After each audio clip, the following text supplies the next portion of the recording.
ओम शान्ति। हामी सबै आत्मिक स्थितिमा स्थित रहेर बाबाको महावाक्य सुन्दैछौँ। आज मिति 2082 साल वैशाख 4 गते बिहिबार, तदनुसार अप्रिल 17, 2025 शिव बाबाको अनमोल महावाक्य। मिठे बच्चे, यो रुहानी हस्पिटलले तिमीलाई आधा कल्पको लागि सदा एभर हेल्दी बनाउँछ। यहाँ तिमी देही अभिमानी भएर बस। बाबा भन्दै हुनुहुन्छ, यो रुहानी हस्पिटलले तिमीलाई आधा कल्पको लागि सदा एभर हेल्दी बनाउँछ। यहाँ तिमी देही अभिमानी भएर बस। प्रश्न: धन्दा आदि गर्दा पनि कुन चाहिँ निर्देशन बुद्धिमा याद रहनुपर्छ? धन्दा आदि गर्दा पनि कुन चाहिँ निर्देशन बुद्धिमा रहनुपर्छ? उत्तर: बाबाको निर्देशन छ, तिमीले कुनै साकार वा आकारलाई याद नगर। एक बाबाको याद रह्यो भने विकर्म विनाश हुन्छ। यसमा कसैले फुर्सद छैन भन्न सक्दैन। सबै थोक गरेर पनि यादमा रहन सक्छौ। ओम शान्ति। मिठा प्यारा रुहानी बच्चाहरूप्रति बाबाको गुड मर्निङ। गुड मर्निङ बाबा। गुड मर्निङ भनेपछि बच्चाहरूलाई भनिन्छ, बाबालाई याद गर। बोलाउँछन् पनि, हे पतित पावन, आएर पावन बनाउनुहोस्। त्यसैले बाबाले पनि सबैभन्दा पहिला भन्नुहुन्छ, रुहानी बाबालाई याद गर। रुहानी बाबा त सबैको एउटै हुनुहुन्छ। पितालाई कहिल्यै सर्वव्यापी मानिँदैन। जति हुन सक्छ प्यारा बच्चाहरू, बाबालाई याद गर। एक बाबा सिवाय अरू कुनै पनि साकार वा आकारलाई याद नगर। यो त बिल्कुल सहज छ नि। मानिसहरूले भन्छन्, हामी व्यस्त छौँ, फुर्सद छैन। तर यसमा त सदैव फुर्सद हुन्छ। बाबा युक्ति बताउनुहुन्छ। यो पनि जानेका छौ, बाबालाई याद गरेमा नै हाम्रो पाप भस्म हुन्छ। मुख्य कुरा यो हो, धन्दा आदि गर्न कुनै मनाही गरिँदैन। त्यो सबै गर्दै केवल बाबालाई याद गर, ताकि विकर्म विनाश होस्। यो त जान्दछौ हामी पतित छौँ। साधु सन्त ऋषिमुनि आदि सबैले साधना गर्छन्। साधना गरिन्छ भगवानसँग मिल्न। त्यो त जबसम्म उहाँको परिचय हुँदैन तबसम्म मिल्न सक्दैनौ। तिमीलाई थाहा छ, बाबाको परिचय दुनियाँमा कसैलाई पनि छैन। देहको परिचय त सबैलाई छ। ठुलो चिजको परिचय तुरुन्त हुन्छ। आत्माको परिचय त जब बाबा आउनुहुन्छ तब सम्झाउनुहुन्छ। आत्मा र शरीर दुई चिज छन्। आत्मा एक तारा अर्थात् स्टार हो, जुन अति सूक्ष्म छ। आत्मा अति त अति सूक्ष्म हुन्छ। आत्मालाई आँखाले देख्न सकिँदैन। यसलाई कसैले देख्न सक्दैनन्। यहाँ आएर बस्दा देही अभिमानी भएर बस्नुपर्छ। यो पनि आधा कल्प सदा स्वस्थ हुनको लागि एउटा हस्पिटल हो नि। आधा कल्प भन्नाले सतयुग र त्रेतायुग। आत्मा त छ अविनाशी, कहिल्यै विनाश हुँदैन। सारा पाठ आत्माको नै छ। आत्माले भन्छ, म कहिल्यै पनि विनाश हुन्न। आत्माको कहिल्यै पनि विनाश हुँदैन। आत्मा अविनाशी हो।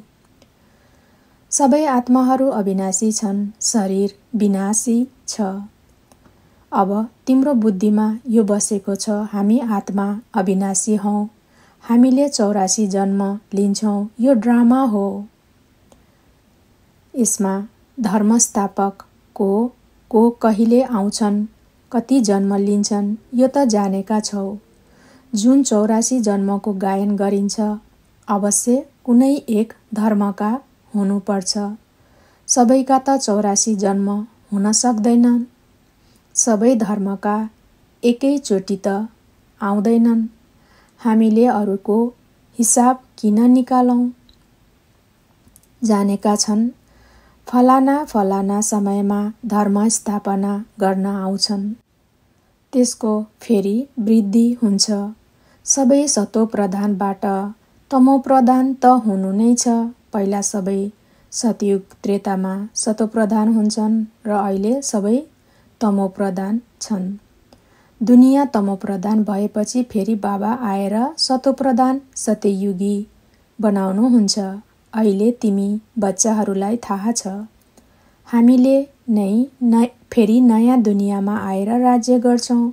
अरू कुनै धर्म हुँदैन। तिमीहरूमा पनि जसलाई उच्च पद लिनु छ, उनीहरूले यादमा रहने धेरै पुरुषार्थ गर्छन् र समाचार पनि लेख्छन्, बाबा म यति समय यादमा रहन्छु। कसैले त लाजले गर्दा पुरा समाचार दिँदैनन्। सम्झन्छन् बाबाले के भन्नु होला। तर थाहा त हुन्छ नि, बाबालाई त सबै कुरा थाहा हुन्छ। हामीले नभने पनि, हामीले लुकाए पनि बाबाले त सबै थाहा पाउनुहुन्छ। स्कुलमा टिचरले विद्यार्थीहरूलाई भन्छन् नि, तिमीले यदि पढेनौ भने फेल हुन्छौ। लौकिक मातापिताले पनि बच्चाहरूको पढाइबाट बुझ्छन्। यो त धेरै ठुलो स्कुल हो, यहाँ त क्रमैसँग बसाइँदैन, बुद्धिद्वारा सम्झिन्छ। नम्बरवार त हुन्छन् नि। अब बाबाले राम्रा राम्रा बच्चाहरूलाई केही पठाइदिनुहुन्छ। उनीहरू फेरि जान्छन्। अरूले पनि लेख्छन् हामीलाई महारथी चाहियो। त्यसैले अवश्य सम्झन्छन् ऊ हामीभन्दा होसियार नामुद छ। नम्बरवार त हुन्छन् नि। प्रदर्शनीमा पनि अनेक प्रकारका आउँछन्। त्यसैले गाइडहरू पनि जाँच गर्नको लागि खडा हुनुपर्छ। रिसिभ गर्नेले त जान्दछ यो कस्तो प्रकारको व्यक्ति हो, उसलाई फेरि इसारा दिनुपर्छ। यसलाई तपाईले सम्झाउनुहोस्। तिमीले पनि बुझ्न सक्छौ। First grade, second grade, third grade सबै छन्। त्यहाँ त सबैको सेवा गर्नु नै छ। कोही ठुलो व्यक्ति छ भने अवश्य उसको खातिरी सबैले गर्छन् नै। यो कायदा हो। बाबा अथवा टिचरले बच्चाहरूको क्लासमा महिमा गर्छन्, यो पनि सबैभन्दा ठुलो खातिरी हो। नाम निकाल्ने बच्चाहरूको महिमा अथवा खातिरी गरिन्छ। यो फलानो धनवान हो, धार्मिक मनको व्यक्ति हो, यो पनि खातिरी हो नि। तिमीले यो बुझेका छौ सबैभन्दा उच्च भगवान हुनुहुन्छ। भन्छन् पनि वास्तवमा सबैभन्दा उच्च हुनुहुन्छ। तर फेरि सोध उहाँको बारेमा बताउनुहोस्। भनिदिन्छन् सर्वव्यापी हुनुहुन्छ। एकदम तल झारिदिन्छन्। अब तिमीले सम्झाउन सक्छौ सबैभन्दा उच्च हुनुहुन्छ भगवान। उहाँ हुनुहुन्छ मूल वतनवासी। सूक्ष्म वतनमा हुन्छन् देवताहरू। शिव बाबा मूल वतनमा बस्नुहुन्छ, सूक्ष्म वतनमा देवताहरू बस्नुहुन्छ। यहाँ रहन्छन् मनुष्य। यो कलियुगमा पृथ्वीमा मनुष्य हुन्छन्। सबैभन्दा उच्च भगवान उहाँ निराकार हुनुहुन्छ। शिव बाबा निराकार ज्योतिबिन्दु हुनुहुन्छ। अहिले तिमीले जानेका छौ हामी जो हीरा समान थियौं, हामी नै फेरि कौडी समान बन्न पुगेका छौं। फेरि भगवानलाई आफूभन्दा पनि तल लगेका छन्। जान्दै जानेका छैनन्। तिमीहरूलाई मात्र पहिचान मिल्छ, फेरि पहिचान कम हुन्छ। अहिले तिमीले बाबाको पहिचान सबैलाई दिँदै जान्छौ। धेरैलाई बाबाको पहिचान मिल्छ। तिम्रो मुख्य चित्र हो नै यो त्रिमूर्ति गोला अर्थात् सृष्टि चक्र र कल्पवृक्ष। यिनमा कति ज्ञान अर्थात् प्रकाश छ। यो त जसले पनि भन्छ यी लक्ष्मीनारायण सतयुगका मालिक थिए। ठिक छ, सतयुग भन्दा पहिला के थिए? यो पनि अहिले तिमीलाई थाहा छ। अहिले हो कलियुगको अन्त्य र छ पनि प्रजाको प्रजामाथि राज्य। अहिले राज्य भाग्य त छँदै छैन। कति फरक छ। सतयुगको सुरुमा राजाहरू थिए र अहिले कलियुगमा पनि राजाहरू छन्। तर कोही यस्तो पावन छैन कसैले त पैसा दिएर पनि टाइटल लिन्छन्। महाराजा त कोही छँदै छैन। टाइटल खरिद गर्छन्। जस्तै पटियालाका महाराजा, जोधपुर, बिकानेरका महाराजा नाम त लिन्छन् नि। यो हामी नाम अविनाशी चल्दै आउँछ।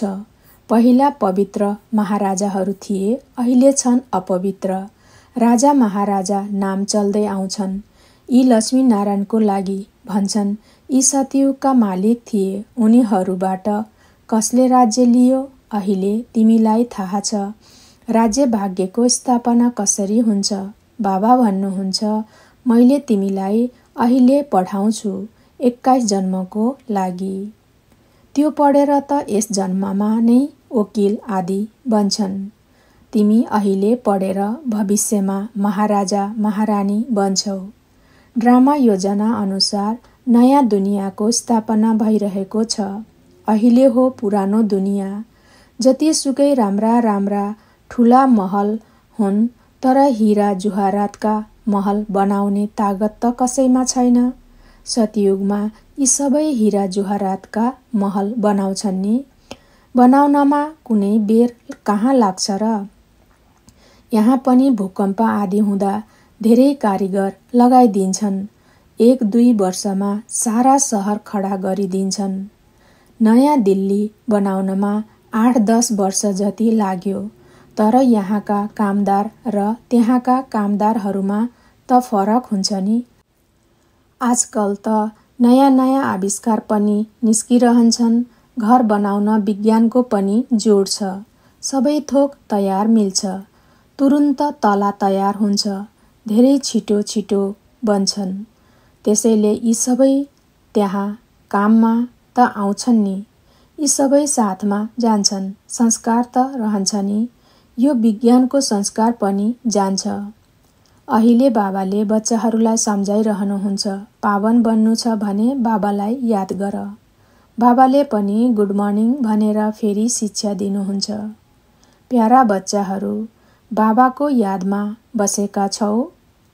घुम्दा फिर्दा बाबालाई याद गर, किनकि जन्म जन्मान्तरको बोझ शिरमाथि छ। सिँढी उत्रिँदै उत्रिँदै 84 जन्म लिन्छौ। अहिले फेरि 1 जन्ममा कला वृद्धि हुन्छ। जति बाबालाई याद गरिरहन्छौ त्यति खुसी पनि हुन्छ, तागत पनि मिल्छ। धेरै बच्चाहरू छन् जसलाई पहिलो नम्बरमा राखिन्छ तर यादमा बिल्कुल रहँदैनन्। हुन त ज्ञानमा तीक्ष्ण छन्, तर यादको यात्रा छँदै छैन। बाबाले त बच्चाहरूको महिमा गर्नुहुन्छ। यी पनि नम्बर 1 मा छन्, त्यसैले अवश्य मेहनत पनि गरेको हुनुपर्छ नि। ब्रह्म बाबा नम्बर 1 मा हुनुहुन्छ, पक्कै मेहनत गरेर त नम्बर 1 मा हुनुभएको होला नि भन्दै हुनुहुन्छ शिव बाबाले। तिमीले जहिले पनि सम्झ, शिव बाबाले सम्झाउनुहुन्छ। अनि बुद्धि योग त्यहाँ लागिरहन्छ। यिनले पनि सिक्छन् होला नि। फेरि पनि भन्छन् बाबालाई याद गर। ब्रह्म बाबाले पनि जहिले पनि भन्नुहुन्छ, एक बाबा, एक शिव बाबालाई मात्र याद गर। कसैलाई पनि सम्झाउनको लागि चित्र छन्। भगवान भनिन्छ नै निराकारलाई। उहाँ आएर शरीर धारण गर्नुहुन्छ। एक भगवानका बच्चा, सबै आत्माहरू भाइ भाइ हुन्। अहिले यस शरीरमा विराजमान छन्। अहिले ब्रह्म बाबाको शरीरमा विराजमान हुनुहुन्छ। सबै अकाल मूर्त हुन्। यो अकाल मूर्त आत्माको तख्त अर्थात् सिंहासन हो। अकाल तख्त भिन्नै कुनै खास चिज होइन। यो तख्त हो अकाल मूर्तको। भृकुटीको बीचमा आत्मा विराजमान हुन्छ। यसलाई भनिन्छ अकाल तख्त। अकाल तख्त अकाल मूर्तको। आत्माहरू सबै अकाल हुन्। कति अति सूक्ष्म छन्। बाबा त हुनुहुन्छ निराकार। उहाँले आफ्नो तख्त कहाँबाट ल्याउनुहुन्छ? बाबा भन्नुहुन्छ, मेरो पनि त यो तख्त हो। म आएर यो तख्त सापट्टि लिन्छु। ब्रह्माको साधारण वृद्ध तनमा अकाल तख्तमा आएर बस्छु। अहिले तिमीले जानिसकेका छौ, सबै आत्माहरूको यो तख्त हो। मनुष्यको नै कुरा गरिन्छ, जानवरहरूको त कुरा त हुँदैन। पहिला जो मनुष्य जानवरभन्दा पनि खराब भएका छन्, उनीहरू त सुध्रिउन्। कसैले जानवरको कुरा सोधे भने उनलाई भन, पहिला आफूलाई त सुधारौँ। सत्ययुगमा त जानवर पनि धेरै राम्रा फर्स्ट क्लास हुन्छन्। फोहोर आदि केही पनि हुँदैन। राजाको महलमा परेवा आदिको किचडा अर्थात् विष्टा भयो भने त सजाय मिल्छ। अलिकति पनि फोहोर हुँदैन।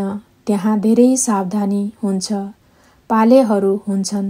कहिल्यै कुनै जानवर आदि भित्र घुस्न सक्दैन। धेरै सफाई हुन्छ।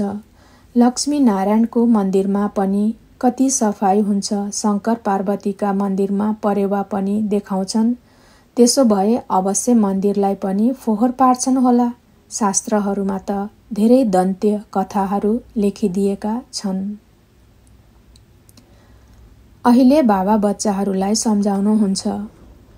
तिनीहरूमध्ये पनि धेरै छन् जसले धारण गर्न सक्छन्, बाँकीले त केही पनि बुझ्दैनन्। बाबाले बच्चाहरूलाई कति प्यारसँग सम्झाउनुहुन्छ। प्यारा बच्चाहरू, धेरै धेरै मिठो बन, मुखबाट सदैव रत्न निस्किरहन्। तिमी हौ रूप बसन्त, तिम्रो मुखबाट पत्थर निस्किनु हुँदैन। आत्माको नै महिमा हुन्छ। आत्माले भन्छ, म राष्ट्रपति हुँ, फलानो हुँ। मेरो शरीरको नाम यो हो। ठिक छ, आत्माहरू कसका बच्चाहरू हुन्? एक परमात्माका। त्यसैले अवश्य उहाँबाट वर्षा मिल्नुपर्छ। उहाँ फेरि सर्वव्यापी कसरी हुन सक्नुहुन्छ? तिमीले सम्झन्छौ, हामीले पनि पहिला केही जान्दैनथ्यौ। अहिले बुद्धि कति खुलेको छ।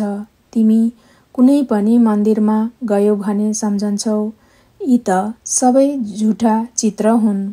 10 हात भएको हात्तीको सुँड भएको कुनै चित्र हुन्छ र? यी सबै हुन् भक्ति मार्गका सामग्री। बाबा भन्दै हुन्छ, कोही पनि मनुष्यको 10 वटा हात या हात्तीको सुँड हुँदैन। यो सबै भक्ति मार्गमा बनाएका चित्रहरू हुन्। वास्तवमा भक्ति हुनुपर्छ एक शिव बाबाको, जो सबैका सद्गति दाता हुनुहुन्छ। तिम्रो बुद्धिमा छ, यी लक्ष्मी नारायणले पनि 84 जन्म लिन्छन्, फेरि सर्वोच्च बाबा आएर सबैलाई सद्गति दिनुहुन्छ। उहाँभन्दा ठुलो अरू कोही छँदै छैन।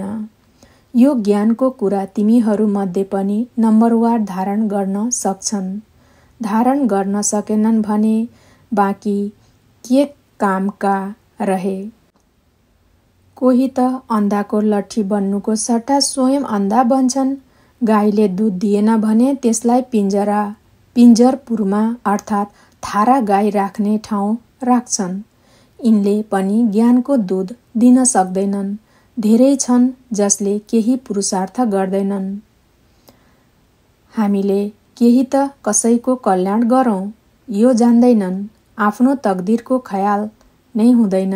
जे जस्तो मिल्यो त्यही ठिक। बाबा भन्नुहुन्छ, यिनको तकदिरमा छैन। आफ्नो सद्गति गर्ने पुरुषार्थ त गर्नुपर्छ। देही अभिमान बन्नु छ। बाबा कति उच्च भन्दा उच्च हुनुहुन्छ र आउनु हुन्छ हेर, कसरी पतित दुनियाँ पतित शरीरमा। उहाँलाई बोलाउँछन् नै पतित दुनियाँमा। जब रावणले बिल्कुलै भ्रष्ट बनाइदिन्छ अनि बाबाले आएर श्रेष्ठ बनाउनुहुन्छ। जसले राम्रा पुरुषार्थ गर्छन् उनीहरू राजा रानी बन्छन्। जसले पुरुषार्थ गर्दैनन् उनीहरू गरिब बन्छन्। तकदिरमा छैन भने पुरुषार्थ गर्न सक्दैनन्। कसैले त धेरै राम्रो तकदिर बनाउँछन्। हरेकले आफूलाई हेर्न सक्छन् मैले कति सेवा गरेको छु। अच्छा। मिठे मिठे सिकिला दे बच्चाहरूप्रति मातापिता बाप दादाको याद प्यार एवं गुड मर्निङ। रुहानी बाबाको रुहानी बच्चाहरूलाई नमस्ते। रुहानी बच्चाहरूको रुहानी बाबालाई गुड मर्निङ नमस्ते। नमस्ते बाबा। थ्याङ्क यू बाबा। धारणाको लागि मुख्य सार। नम्बर 1, रूप बसन्त बनेर मुखबाट सदैव रत्न निकाल्नु छ। धेरै मिठो बन्नु छ। कहिल्यै पनि पत्थर अर्थात् कटु वचन निकाल्नु छैन। नम्बर 2, ज्ञान र योगमा तीक्ष्ण बनेर आफ्नो र अरूको कल्याण गर्नु छ। आफ्नो तकदिर उच्च बनाउन पुरुषार्थ गर्नु छ। अन्धाहरूको लट्ठी बन्नु छ। वरदान। त्रिस्मृति स्वरूपको तिलक धारण गर्ने सम्पूर्ण विजयी भव। त्रिस्मृति स्वरूपको तिलक धारण गर्ने सम्पूर्ण विजयी भव। सारमा छ स्वयंको स्मृति, बाबाको स्मृति र ड्रामाको नलेजको स्मृति। यी 3 स्मृतिहरूमा सारा ज्ञानको विस्तार समाहित भएको छ। नलेजको वृक्षका यी 3 स्मृतिहरू हुन्। जसरी वृक्षभन्दा पहिला बीज हुन्छ, त्यो बीजबाट 2 पातहरू निस्कन्छन् अनि वृक्षको विस्तार हुन्छ। त्यसरी नै मुख्य हो बीज बाबाको स्मृति, फेरि 2 पातहरू अर्थात् आत्मा र ड्रामाको सारा नलेज। यी 3 स्मृतिहरूलाई धारण गर्नेहरू स्मृति स्वरूप वा सम्पूर्ण विजयी भवको वरदानी बन्छन्। स्लोगन। प्राप्तिहरूलाई सदा सामुन्ने राख्यौं भने कमजोरीहरू सहजै समाप्त हुन्छन्। प्राप्तिहरूलाई सदा सामुन्ने राख्यौं भने कमजोरीहरू सहजै समाप्त हुन्छन्। आजको मुरलीको सार छ।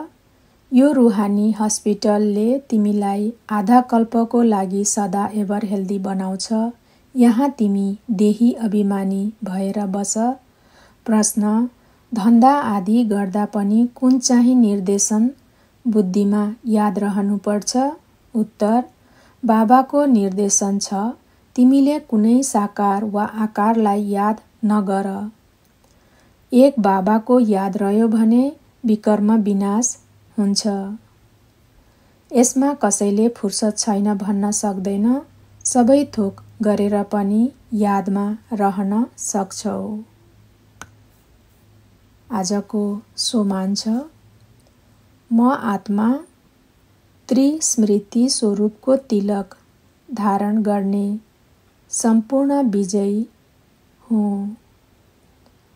म आत्मा त्रिस्मृति स्वरूपको तिलक धारण गर्ने सम्पूर्ण विजयी हुँ। म विजयी आत्मा हुँ। ओम शान्ति।